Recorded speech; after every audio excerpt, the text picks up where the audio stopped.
couple of changes in the program.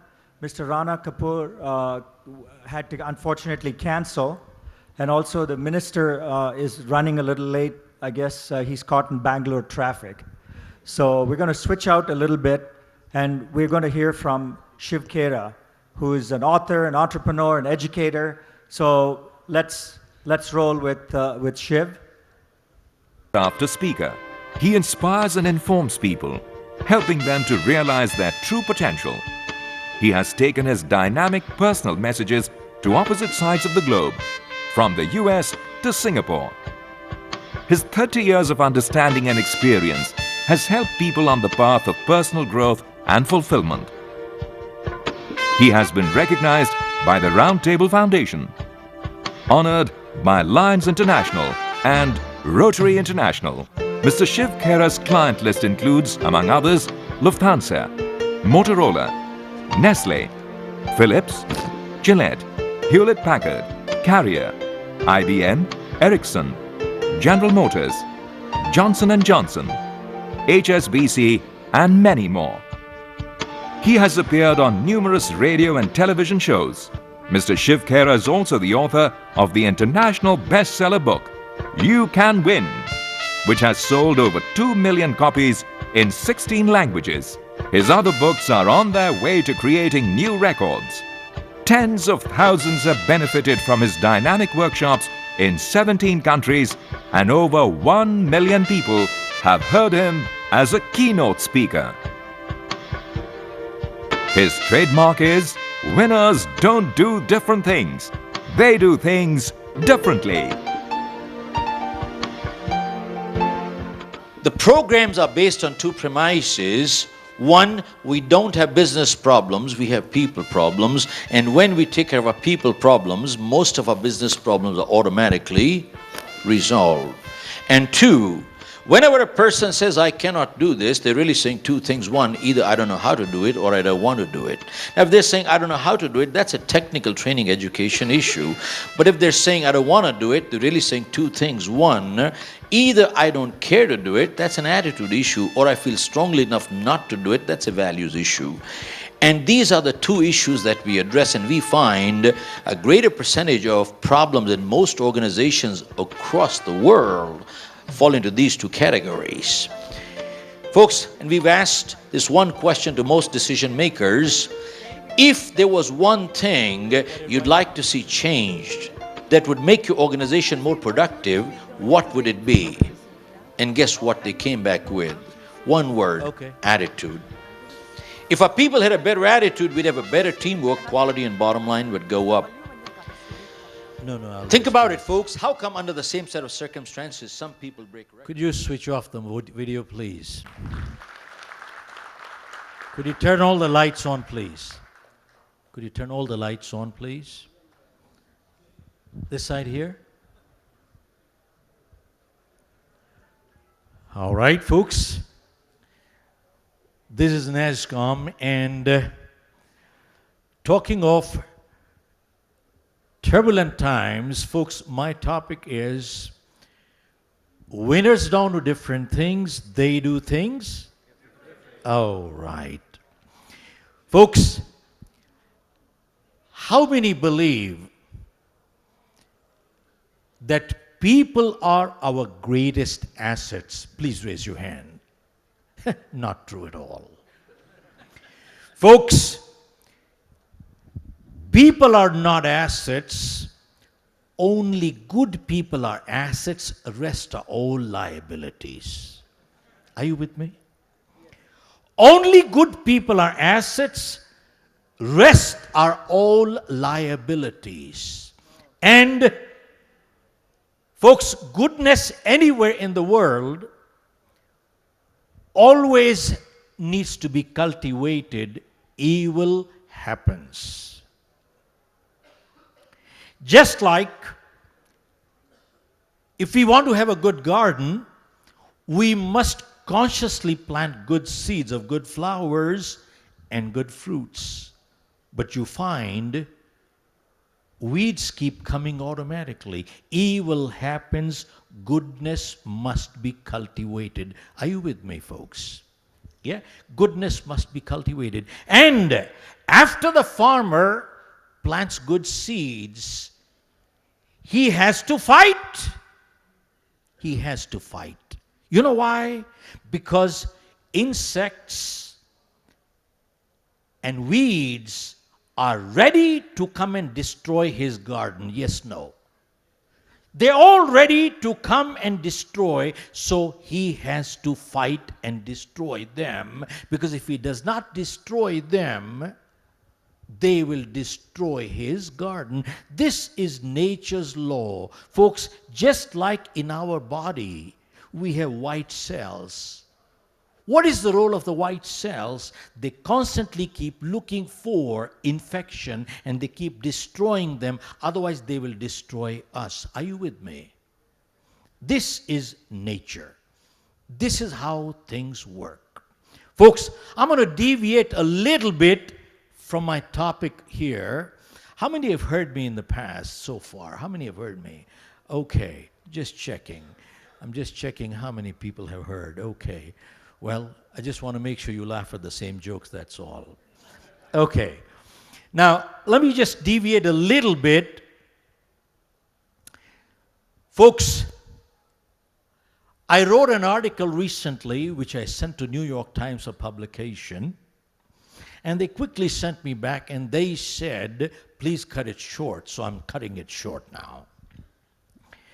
Folks, I've written in the article, and I'm specifically addressing startups here. Globally, survey shows that 50% of businesses fail within the first 5 years. And in the US, 90% businesses fail within the 5 years. That is alarming. And with the speed of change, the way things are happening, the amount of information we get in one day today, we never got this much information in 100 years. Folks, how many agree with that? Please raise your hand. Now, this one is a yes. Okay. Now, with the speed of change, the way things are happening, products are getting obsolete the day they're getting launched. Folks, go check out electronics. Anybody launches a product, their consultants tell them, you got 180 days to make $1 billion before it becomes obsolete. Now, products are getting obsolete the day they're getting launched, and knowledge is getting obsolete within 2 to 3 years. Go check out engineering graduates. By the time they get to the 4th year, what they learned in the 1st year became obsolete. Go check out in medicine. By the time they get to the 4th and the 5th year, what they learned in the 1st year became obsolete. Folks, it's become a cliche, the only constant is change. Now, if the only constant is change, either we are in deep trouble, or there is a phenomenal opportunity for those who understand to master if there's anything besides change that is constant. So in that article I wrote in that going into the future, the only people who will succeed in life are people who master 3 skills that are constant. They have not changed, will never change. What are the 3 skills that we need to master which are constant? Folks, here are the 3 skills. 1, people skills. 2, persuasion skills. 3, prioritizing skills. I repeat one more time. 1, people skills. 2, persuasion skills. 3, prioritizing skills. Folks, why do I say people skills? In fact, I shot this video. It said all over the world, we don't have business problems, we have people problems. And when we take care of our people problems, most of our business problems are automatically resolved. Folks, how many agree with that? Please raise your hand. This is true again. Number 2, go check out all through history, anywhere in the world. We are hired for our skills, but we are fired for our behavior. Yes, no. Has never changed, will never change. We are hired for our skills. We are fired for our behavior. And 3, folks, the lower a person is in life, 90% of the time goes in technical skills, less than 10% in people skills. And higher you go up in life, guess what happens? It just reverses. See, folks, technology and technicians you can always buy with money. But the wealthiest person in the world must build and create relationships. Yes, no. See, in crude language, you might say you can buy a dog, but you cannot make them wag their tail. Are you with me? Now, I was addressing a business school,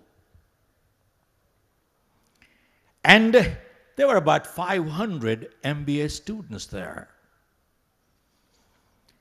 By the way, I don't know, this is a NASSCOM study which said 90% of graduates that are passing out from our colleges, they are not employable. They're not employable. And Narayan Murthy said, I addressed with him a few months ago, he said, the balance 10% is a question mark, and he said that includes IITs and IIMs too. I kind of agree with him. Now the bottom line comes, I asked these people, these MBA students, I said, tell me, what is the difference between marketing and sales? And typically, we got some answers, B2B, B2C, B2B, B2C, B2B, B2C, B2B, B2C. And I said, my friend, throw it out. There is no such thing called B2B and B2C. Remember, every transaction in this world is P to P. It is people to people. Remember, people buy things from people they like. Are you with me? Hello? People buy things from people they like. And people buy what they want to buy, not what they need to buy. And I asked them, are we need creators or are we want creators? They ran a blank. They didn't know what I was talking about. Are we need creators or are we want creators? They ran a blank. They didn't know what I was talking about. Folks, how interesting. We're going into the real world totally unprepared. Unprepared. We took on a Swiss company as our client, their collaboration company in India as our client for a consulting assignment. And I got a call from the CEO, and he said, Mr. Khera, can you do some sales training for our people? So I told the CEO, I said, sir, tell me what is the end result you're looking for. Let me see if I can deliver. If I cannot, go hire somebody else. But what training to do? I said, that's my decision. Let me decide. So he said, I want my sales going up. So I said, give me a couple of days with your salespeople. So we shadowed them. A week later, I called the CEO and I said, sir, your salespeople don't need sales training.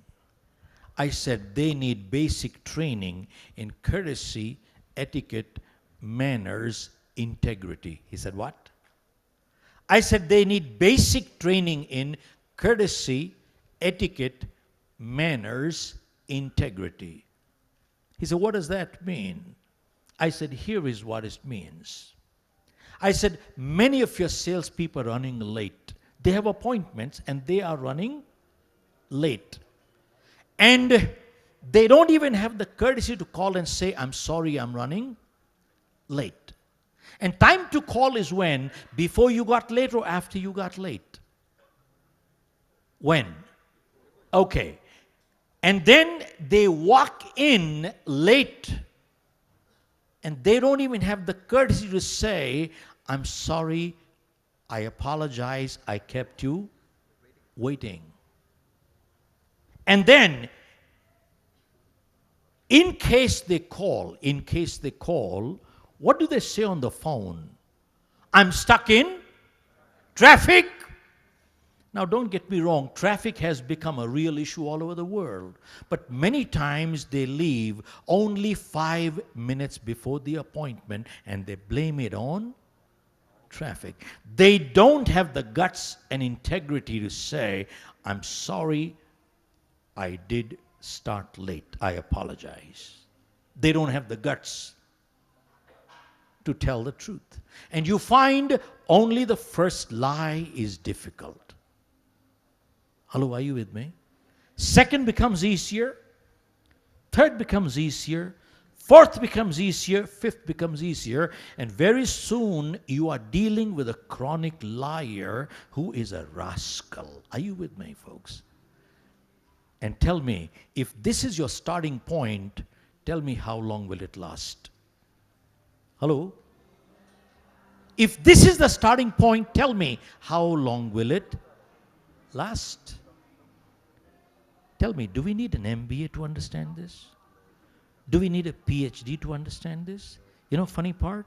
After doing MBA, PhD, they still don't understand this anyway. That is the sad part. Now I share with you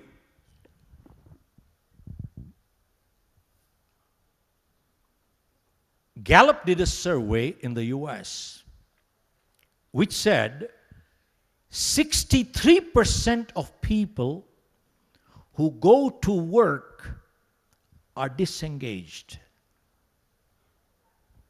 You know what that means? They don't do their job. Second, an additional 24% are actively disengaged. You know what that means? They make sure that others also don't do their job. Folks, that only leaves 13% of people who go to work actually do work. How do you like that? You can Google this tonight. Only 13% of people who go to work actually work. So we need to understand the basics of our integrity, which means wages without work amounts to stealing. Hello? Are you with me, folks? Wages without work amounts to stealing. We need to get our basics right. And by the way, that is true not only whether we make profits out of business or we make wages out of employment. It doesn't matter. It makes no difference. Contracts are canceled the same way. Now, folks, one is In fact, one is people skills. Second is what? What did I say? Say it loudly. Persuasion skills. And folks, you'll find has never changed, will never change. Our parents, their parents, their parents, their parents. You see, the interesting part is, I just go back to the people skills, that today's generation is so comfortable with the computers, they can surf hours and hours. They have become very comfortable with the computers. But that is the positive side, but the negative side is that they have become very uncomfortable with people. Are you with me? They become very uncomfortable with people. But then you don't live with computers for the rest of your life. You don't get married to computers. You can't have babies out of computers, as of now at least. Who knows later? But somebody says, who needs babies? Who needs to get married? Why have kids? I can have pets and dogs and cats in my house. Well, if they can replace them, good luck. Thank you very much. Folks, we're talking totally different language. Let me share with you the second part is persuasion skills. What is persuasion skills? Persuasion skills means ability to influence, ability to convince, ability to negotiate, and ability to sell. Folks, go check out 500 years ago. It has not changed. I repeat, ability to influence, ability to convince, ability to negotiate, and ability to sell. I wrote my book, You Can Sell. And in there, I have defined who is a salesperson. Anyone who sells a product, service, or an idea is selling, for which we need what? Persuasion skills. I repeat, anyone who sells a product, service, or an idea is selling. Folks, the greatest millionaires and the greatest billionaires became out of the profession of selling. In fact, the highest paid profession in the world is the profession of a commission salesperson. And all your startups, every new business, if they don't know how to sell, pack your bags. It's a matter of time before you fold. Are you with me? Hello? If they don't know how to sell, pack your bags. You cannot run a business.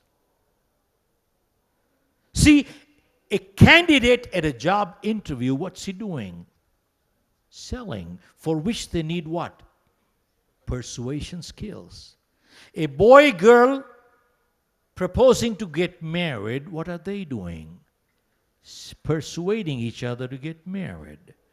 A politician giving speeches to get votes, what's he doing? Persuading each other to get married, to get votes. And folks, let me ask you, what am I doing right now? I'm selling. See, either you are buying my idea or you are rejecting my idea right now. Are you with me? Hello? Either you are accepting what I'm saying or you are rejecting what I'm saying. Folks, every minute,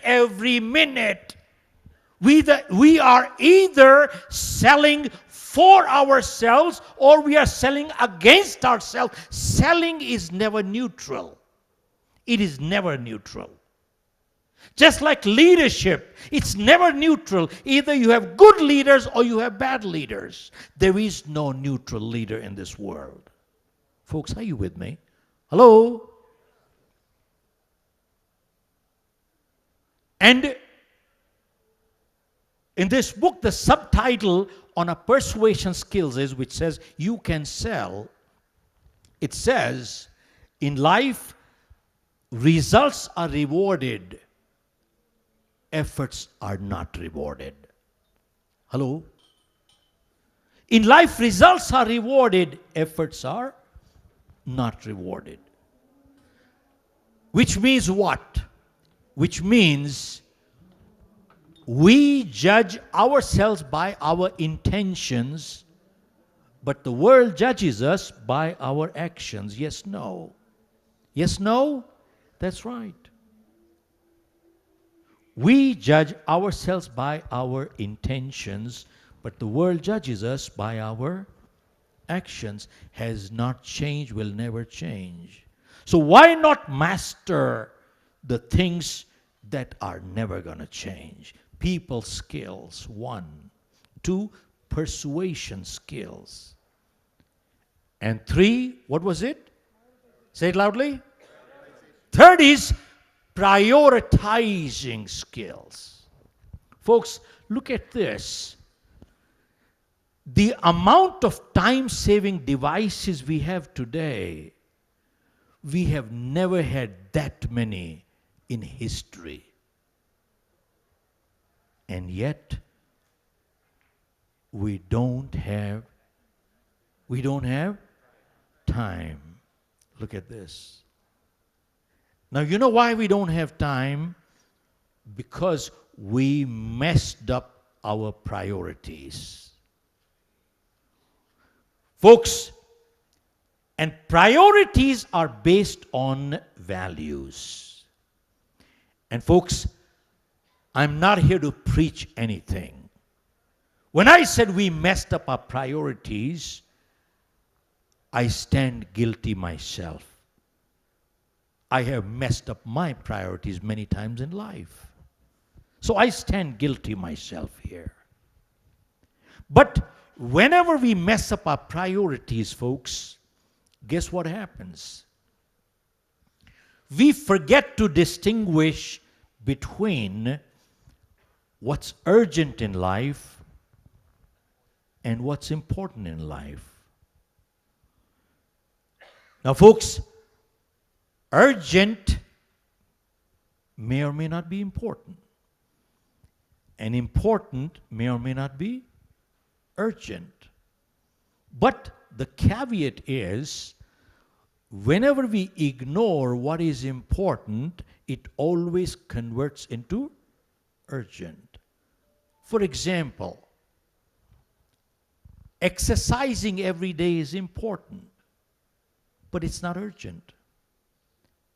Health is important, but it's not urgent. But see, if I have a crucial meeting tonight and I cannot exercise, it's not the end of the world. But if I ignore my health long enough, guess what will happen? I will end up in the what? In the hospital. See, in life, folks, relationships are important, but they're not urgent. But if I ignore relationship long enough, guess what happens? We start talking to our lawyers. Are you with me? It converts into anything which is important, we ignore it, it converts into urgent.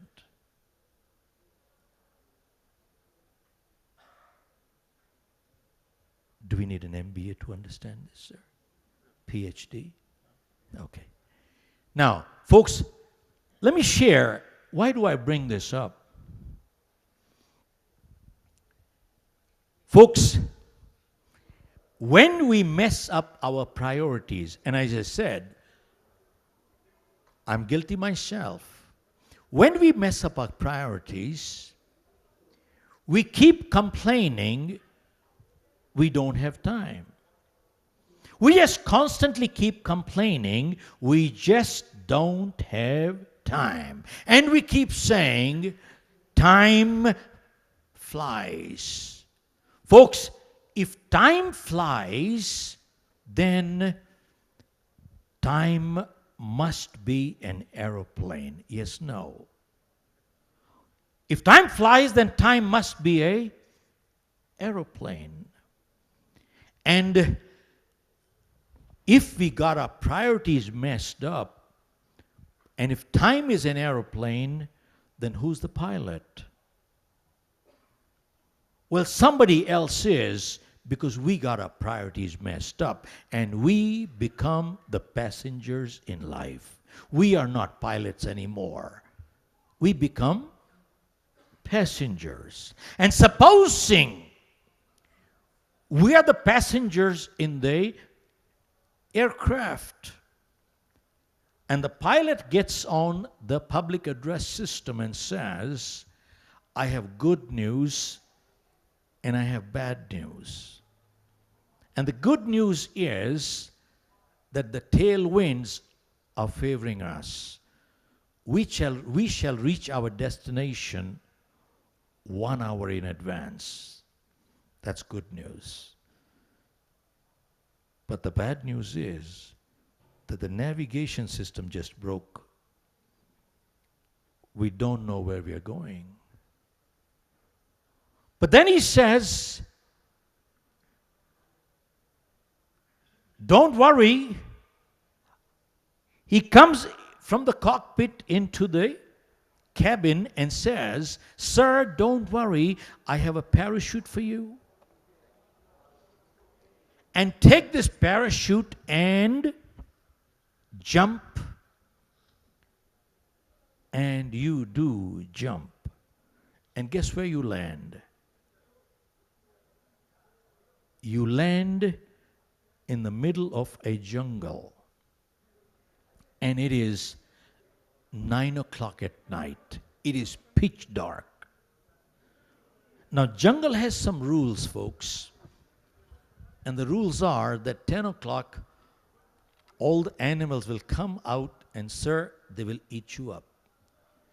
10 o'clock. Yep.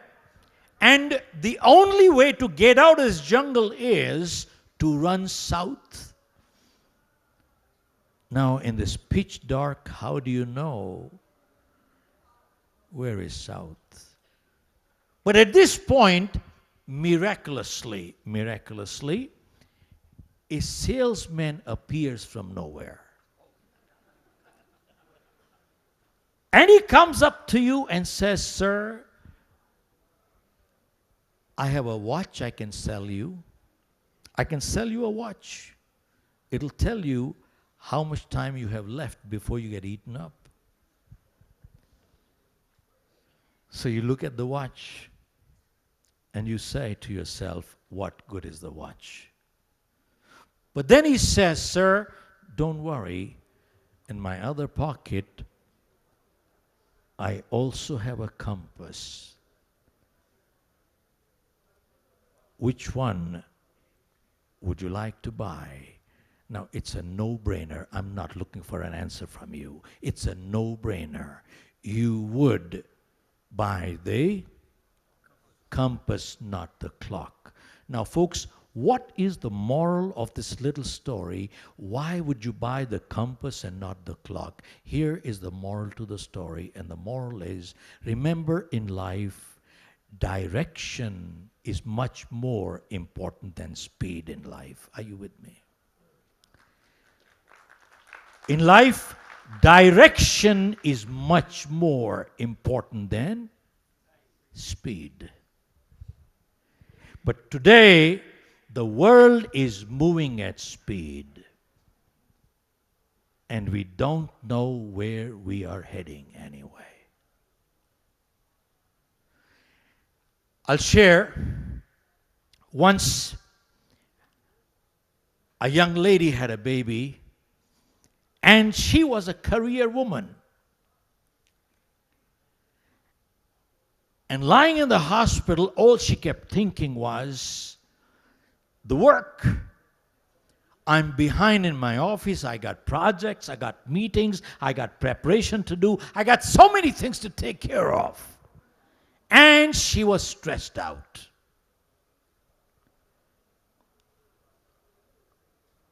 Two hours later,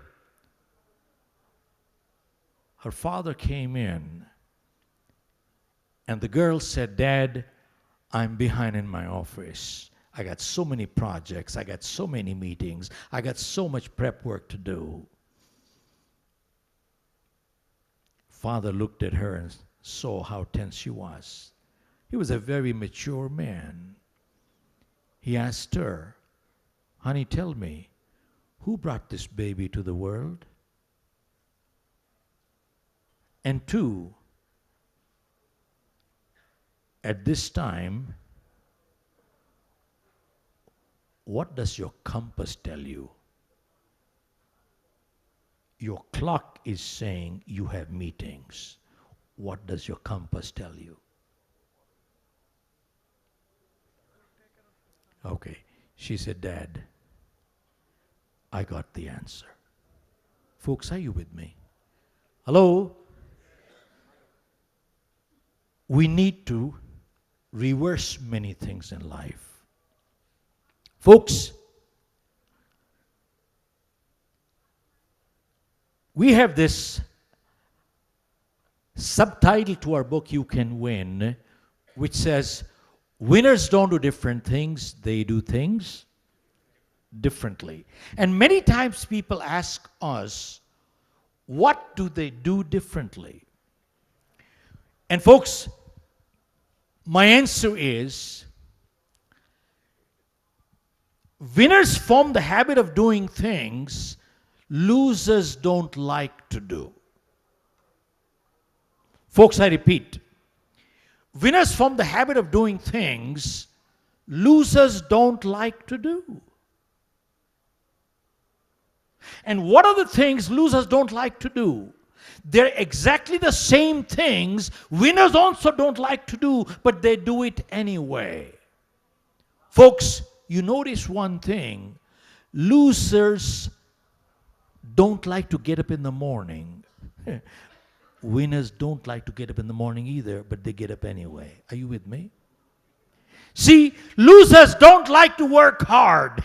Winners don't like to work hard either, but they work hard anyway. See, winners form the habit of doing things losers don't like to do. See, folks, how many times have you heard people talking like this? That this person is just lucky. Every time he touches dirt, it becomes gold. And this person is just unlucky. Every time he touches gold, it becomes dirt. Folks, there is truth in it. There is truth in it. How is there truth in it? Go check out, folks. I don't care how old you are and I am. Our parents said one thing: form good habits, and habits form characters. Because 90% of our behavior is habitual. We don't think, we just act. And if we have positive habits, we are a positive character. If we have negative habits, we are a negative character. And you notice one thing: good habits are hard to come by, but they're easy to live with. Bad habits come easy, but they're hard to live with. And before we got the habits got us. Yes, no.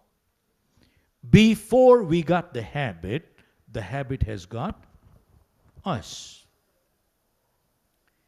See, folks, people we call lucky, check out their life.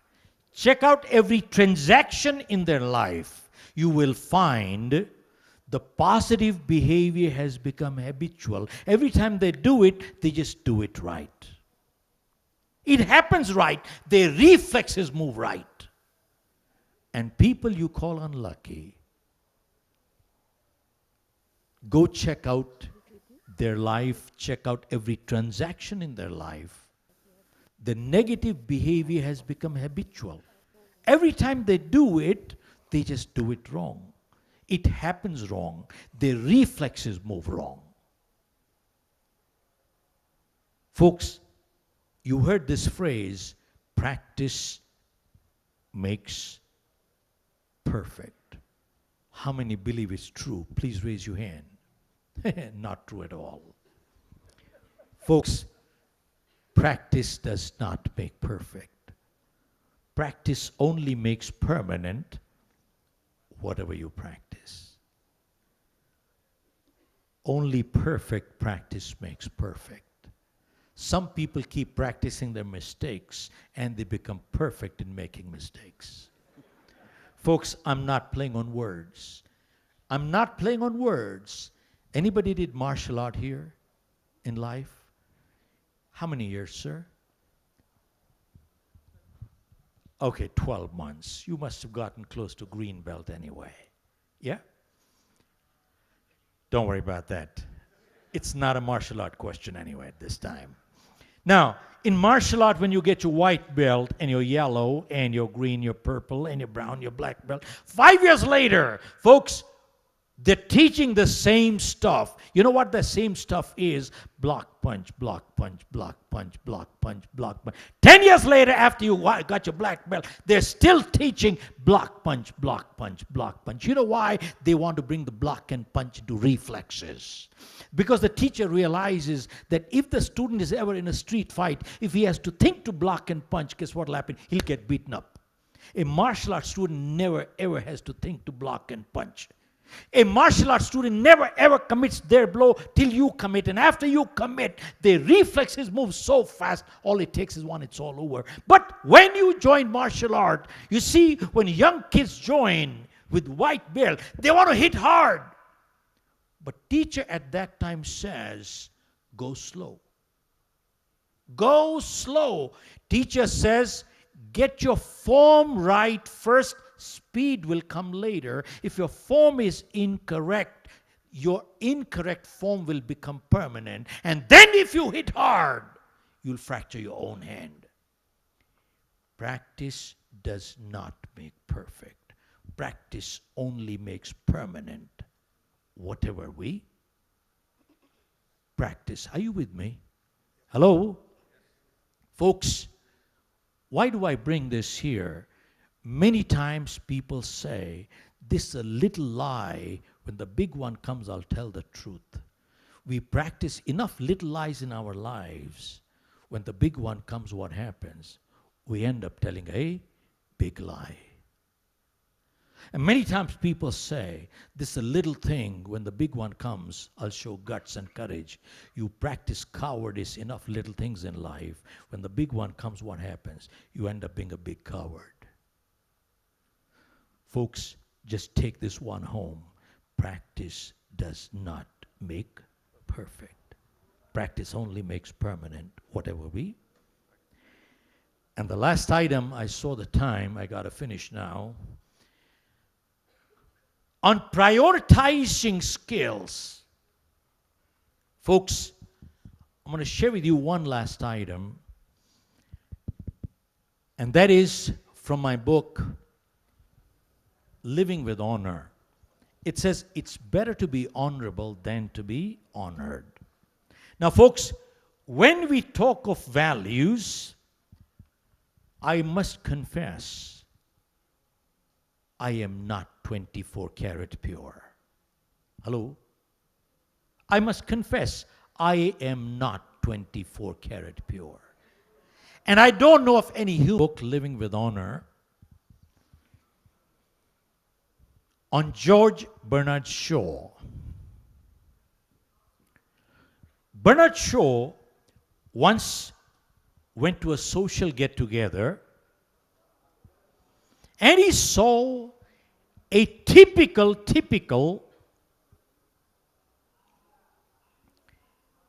page 3 socialite couple. Page 3 socialite couple. What's a page 3 socialite couple? Anybody? Tell me what's a page 3 socialite couple?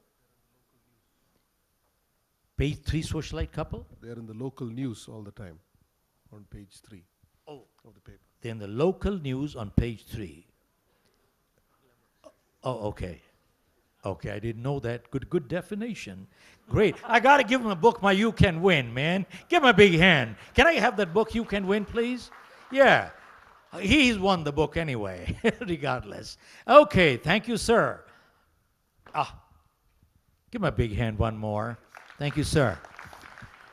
Now, folks, page 3 coupled to me means there are people who go to every party for 2 reasons, either to see or to be seen. I was also called either to see or to be seen. I was also called. And this couple had a very nasty reputation. Very nasty reputation. So somewhere during the evening, Bernard Shaw approached the lady and said, "Lady, how about spending the night together? $100. She said, "How dare you? How could you even have the guts to approach a respectable married lady like me? In fact, my husband is right there. Let me call him and get you beaten up from here and kicked out of this place." He said, "Lady, don't get mad. How about £1,000? She said, "You haven't learned your lesson.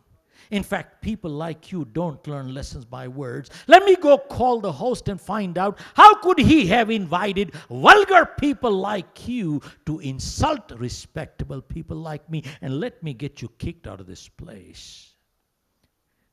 He said, "Lady, don't get mad. How about £1,000,000 and nobody in life will ever find out?"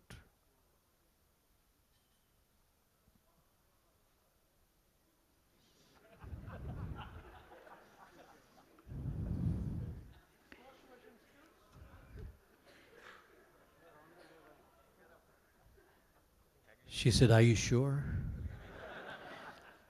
The moment he said, "Are you sure?" he pulled out $10 from his pocket and said, "Lady, I got $10, take it or leave it." And right away she shouted at him and said, "Who do you think I am?" And Bernard Shaw at that time said, "Lady, who you are has been decided, but only haggling price." Folks, I bring this up, has nothing to do with the lady or the Bernard Shaw. It could happen to a man or a woman, it doesn't matter. I bring this up only for one reason. When Bernard Shaw said, "Who you are has been decided, we are only haggling price." Folks, you realize in a corrupt environment, there are people, you know who they are. They're only haggling price. It happens with our business community. It happens with our political community. I wish the minister was here. It happens with our political community. It happens anywhere. The only thing I bring up here is, folks, remember, values are priceless. Some things in life, when we lose our priorities, we forget to distinguish between what's negotiable in life and what is not negotiable. And values are priceless. You can never put a price tag on values. And the moment we put a price tag on values, they lose their own values. God bless you. Thank you very much.